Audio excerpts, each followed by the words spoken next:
불국사 기행 현진관 7월 17일 아침 첫 차로 경주를 떠나 불국사로 향하였다. 떠날 임시에 보항대에 올랐건만 잔뜩 찌푸린 일기에 짙은 안개는 나의 눈까지 흐리고 말았다. 장난감 기차는 반시간이 못 돼서 불국사역까지 실어다주고 역에서 등대했던 자동차는 십리길을 단숨에 껑청껑청 뛰어서 불국사를 대었다. 뒤로 토암산, 왼편으로는 울창한 송림을 끌며 앞으로 광활한 평야를 내다보는 절의 위치부터 풍수쟁이 아닌 나의 눈에도 벌써 범상치 아니했다. 더구나 돌 층층대를 쳐다볼 때 그 굉장한 규모와 섬세한 솜씨에 눈이 어렸다. 초찬 당시에 낭떠러지가 있는 곳을 돌로 쌓아 올리고 그리고 이 돌 층층대를 지었음이리라. 동쪽과 서쪽으로 갈리어 위아래 각각 둘씩 전부 4개인데 한 개의 층층대가 17, 18계단이요. 길이는 57척으로 양변에 놓인 것과 가운데 뻗친 놈은 돌 한 개로 되었으니 얼마나 끔찍한 인력을 들인 것임을 짐작할 것이오. 오늘날 돌로 지은 대건축물에도 이렇듯이 대패로 민 듯한 돌은 못 보았다. 하면 얼마나 그때 사람들이 돌을 곱게 다룬 것을 깨달을 것이다. 돌 층층대의 이름은 동쪽 아래 것은 청운교, 위에 것은 백운교, 서쪽의 아래 것은 연화교, 위에 것은 칠보교라고 한다. 층층대라 하였지만 아래와 위가 연결되는 곳마다 네모난 발코니가 되고 그 밑은 아치가 되는데 인도자의 설명을 들으면 옛날에는 오늘날의 잔디밭 자리에 깊은 연못을 팠고 아침이 들어오는 맑은 물이 흐르며 그림배가 드나들었다 하니 돌 층층대를 다리라 한 것은 옛 이름의 유래를 터득한 것이다. 층층대 상하에는 손잡이 돌이 우뚝우뚝 서고 쇠사슬인지 은사슬인지 둘러싼 흔적이 아직도 남았다. 귀인이 이 절을 찾을 때엔 저편 못가에 내려 그림배를 타고 들어와서 다시 보교를 타고 이 돌 층층대를 지나 절 안으로 들어가기로 하였단다. 넓은 못에 연꽃이 만발한데 다리 밑으로 떠나가는 그림배. 나는 당년의 광경을 머릿속으로 그리며 스스로 황홀하였다. 물의 도시 베니스의 달기인 바닷가에 그림배를 저어가는 청춘 남녀의 광경이 시원하게 나타난다. 이 돌층층대를 거쳐 문루를 지나서니 유명한 다보탑과 석가탑이 눈앞에 나타난다.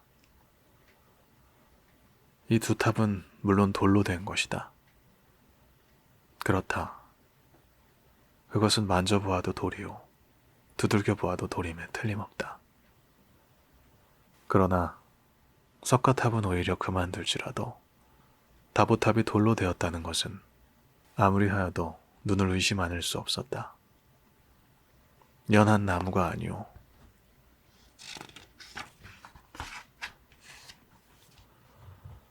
물씬물씬한 밀가루 반죽이 아니고 육중하고 단단한 돌을 가지고야 어떻게 쳐다지도 곱고 어여쁘고 의젓하고 아름답고 빼어나고 공교롭게 잔손질을 할 수 있으랴.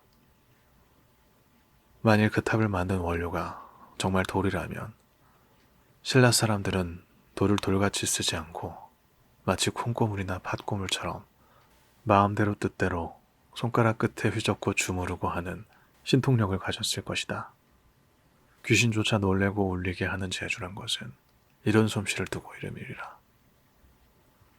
탑의 사면에 조그마한 어여쁜 돌 층층대가 있고 그 층층대를 올라서니 가운데는 위층을 떠받치는 중심 기둥이 있고 내 귀에도 병풍을 겹쳐놓은 듯한 돌기둥이 또한 섰는데 그 기둥과 두 층대의 석반을 받는 얼음에도 나무로도 오히려 깎아내기가 어려울 만한 소로가 튼튼하게 아름답게 손바닥을 벌렸다. 지붕 위에 제2층의 네모난 돌, 난간이 둘러 쟁반 같은 2층 지붕을 받들었고 그 위엔 팔문한 돌 난간에 세상에도 진귀한 꽃잎 모양을 수놓은 듯한 돌 쟁반이 탑의 팔문 난간을 받들었다. 석공이 기절했던 것은 물론이거니와 이런 기상천외의 의장은 또 어디서 얻어온 곳인고. 바람과 비에 시달린 지 천여년을 지낸 오늘날에도 조금도 기울어지지 않고 이지러지지도 않고 옛 모양을 변하지 않았으니 당대의 건축술이 또한 놀랄 것이 아니냐. 들음에 이 탑 내 귀에는 돌사자가 있었는데 두 마리는 일본 동경의 어느 요리점의 손에 들어갔다 하나 숨기고 내어놓지 않아 사실 진상을 알 길이 없고 한 마리는 지금 영국 런던에 있는데 다시 찾아오면 500만 원을 주어야 내어놓겠다 한다든가. 소중한 물건을 소중한 줄도 모르고 함부로 굴려 어느 틈에 도적을 맞았는지도 모르니 이런 기막힐 일이 또 있는가. 이 탑을 이룩하고 그 사자를 새긴 이의 영이 만일 있다 하면 지하에서 목을 놓아올 것이다. 석가탑은 다보탑 서쪽에 있는데 다보탑의 현란한 잔손질과는 딴판으로 수법이 매우 간결하나마 또한 정중한 자태를 잃지 않았다. 다보탑을 능라와 주옥으로 꾸밀 대로 꾸민 성장미인에 견준다면 석가탑은 수수하게 차린 담장미인이라고 할까. 높이 27척, 층은 역시 3층인데 한 층마다 수려한 돌 병품을 두르고 병품 네 귀에 병품과 한데 얼려놓은 기둥이 있는데 설명자의 말을 들으면 이 탑은 한 층마다 돌 하나로 되었다 하니 그 웅장하고 거창한 규모에 놀랄만하다.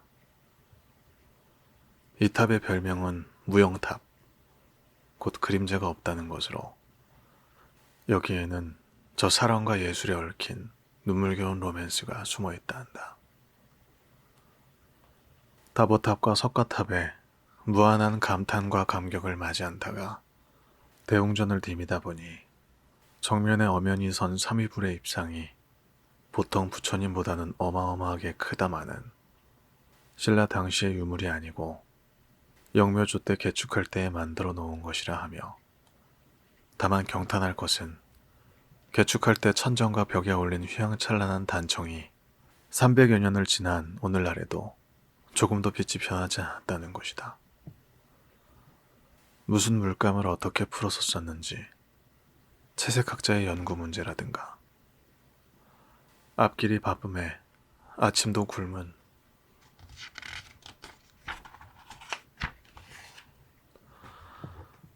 굶은 채로 석굴암을 향해 또다시 걸음을 옮겼다.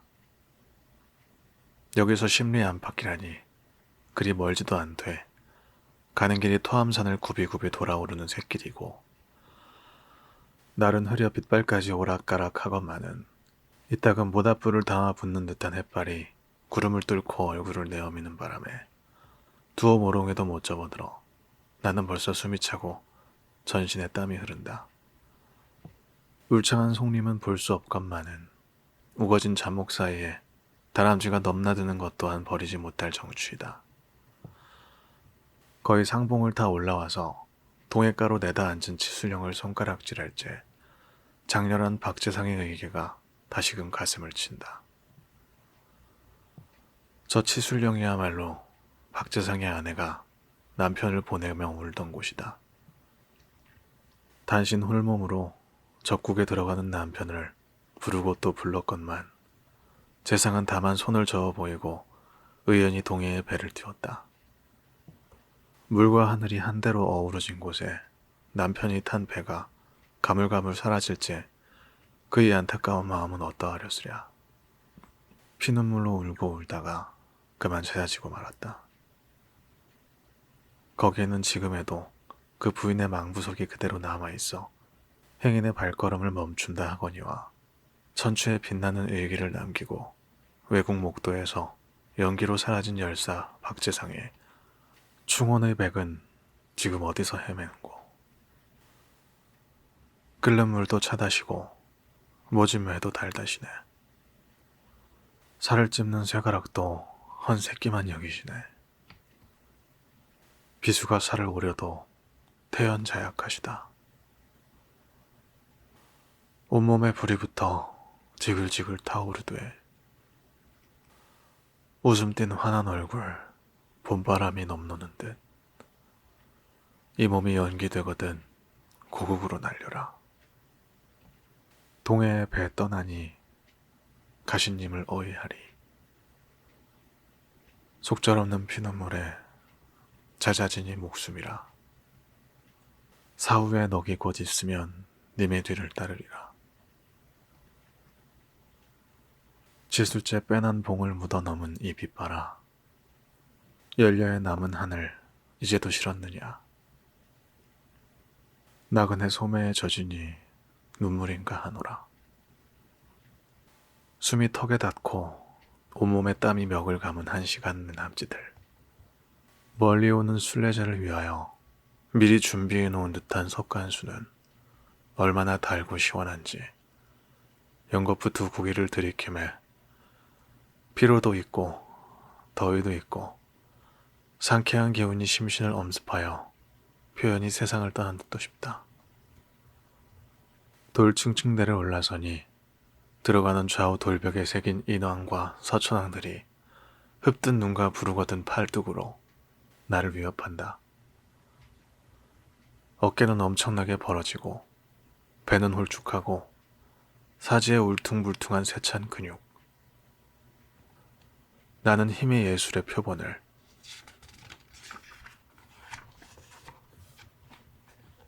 본 듯하였다. 한번 문 안으로 들어서매 성년대 위에 올라앉으신 석가의 석상은 그 의젓하고도 봄바람이 도는 듯한 화한 얼굴이 저절로 보는 이의 불심을 불러일으킨다. 한 군데 빈 곳도 없고 빠진 데 없고 어디까지나 원만하고 수려한 얼굴, 알맞게 벌어진 어깨, 뚜렷이 내민 가슴, 통통하고도 점잖은 두 팔의 곡선미. 장중한 그 모양은 정말 천추의 빼어난 걸작이라 하겠다. 좌우 석벽의 허리는 15간으로 구분되었고 각 간마다 보살, 나안의 입상을 병풍처럼 새겼는데 그 모두 각기 달라 혹은 어여쁘고 혹은 영성하고 늠름한 기상과 온화한 자태는 참으로 성격까지 빈틈없이 표현하였으니 신품이란 말은 이런 예술을 두고 이름이리라. 더구나 뒷벽 중앙에 새긴 11면 관음보살은 더할 나위 없는 여성미와 육체미까지 나타내었다. 어디까지나 아름답고 의젓한 얼굴씨는 그만두더라도 곱고도 부드러운 곡선을 그리며 들여온 왼팔 엄지와 장지 사이로 살포시 구슬줄을 들었는데 그 어여쁜 손가락이 곰시곰시 움직이는 듯 병을 치키어진 포동포동한 오른팔뚝. 종교 예술품으로 이렇게 곡선미를, 여성미를 영절스럽게도 나타낼 수 있으랴. 그나 그뿐인가. 수없이 느린 구슬 밑에 하늘하늘하는 옷자락은 서양 여인의 야회복을 생각나게 한다. 그 아른아른한 옷자락 밑으로 알맞게 볼록한 젖가슴, 조붓하면서도 술밋한 허리를 대어 둥그스름하게 떠오른 허벅지, 토실토실한 종아리가 뚜렷이 드러났다. 그는 살아 움직인다. 그의 몸에 맥이 뛰고 피가 흐른다. 지금이라도 선뜻 벽을 떠나 지그시 감은 눈을 뜨고 방글에 웃을 듯. 고금의 예술품을 얼마쯤 더듬어 보았지만 이 묵묵한 돌부처처럼 나에게 감흥을 주고 법렬을 자아낸 것은 드물었다. 나는 마치 일생을 두고 그리고 그리던 임을 만난 것처럼 그 팔뚝을 만지고 손을 쓰다듬고 가슴을 어루만지며 어린 듯 취한 듯 언제까지나 차마 발길을 돌릴 수가 없었다. 벽 위에는 둘러가며 좌우 각각 5곳에 불석을 만들었고 왼편에 4분 보살님, 오른편에 2분 보살님과 지장보살과 유마거사의 좌상을 모셨는데 그 솜씨도 또한 심상치 않다. 석굴암의 옛 이름은 석불사로 신라 경도광 때 이룩한 절이다. 석굴암이라 함은 곧 돌을 따내어 절을 지은 것이며 부처님을 세이고 모신 것도 모두 돌이요. 땅바닥도 돌이요. 천장도 물론 돌이다.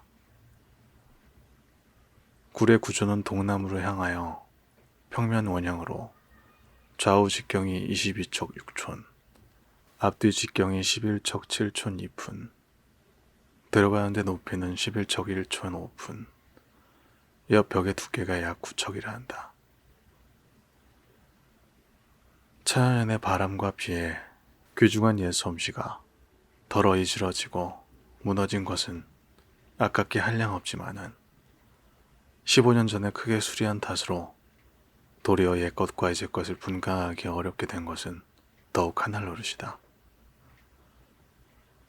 그러나 안무는 지금 손질이 많았지만은 정작 굴속은 별로 수선한 것이 없고 아직도 옛 윤곽이 뚜렷이 남았음은 불행 중 다행이라 할까. 그 안에 모신 부처님, 관세음보살, 나아님들의 좌선과 입상이 어느 것 하나 세상에 뛰어나는 신품 아님이 없다는 것은 좀 된 붓끝이 저기 끄적거린 바로 돼. 석가님이 올라앉으신 돌 연대도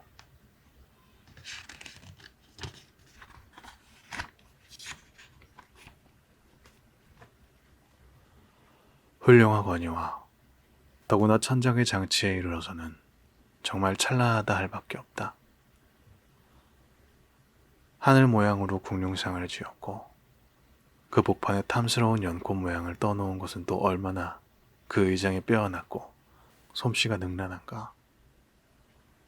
온전히 돌이라는 한 가지 원료로 이렇게 공교하고 괭걸하고 아름다운 건축물을 낳아낸 것은 모르면 몰라도 동서양의 건축사에 가장 영광스러운 한 장을 점령할 것이다. 굴문을 나서니 밖에는 선경이 또한 나를 기다린다. 환하게 터진 눈 아래 어여쁜 파란 산들이 띄엄띄엄 둘레둘레 머리를 조아리고 그 사이사이로 흰 물줄기가 굽이굽이 골 안개에 쌓이는데 하늘 끝 한 자락이 꿈결 같은 푸른 빛을 드러낸 얼음이 동해 바다라 한다. 오늘같이 흐리지 않은 날이면 동해 바다의 푸른 물결이 공중에 달린 듯이 떠 보이고 그 위를 지나가는 큰 돛, 작은 돛까지 나비의 날개처럼 곰실곰실 움직인다 한다. 더구나 이 모든 것을 배경으로 아침 햇발이 둥실둥실 동해를 떠나오는 광경은 정말 선경 중에서도 성경이라 하나 화식을 하는 나 같은 속이는 그런 선연이 있을 턱이 없다.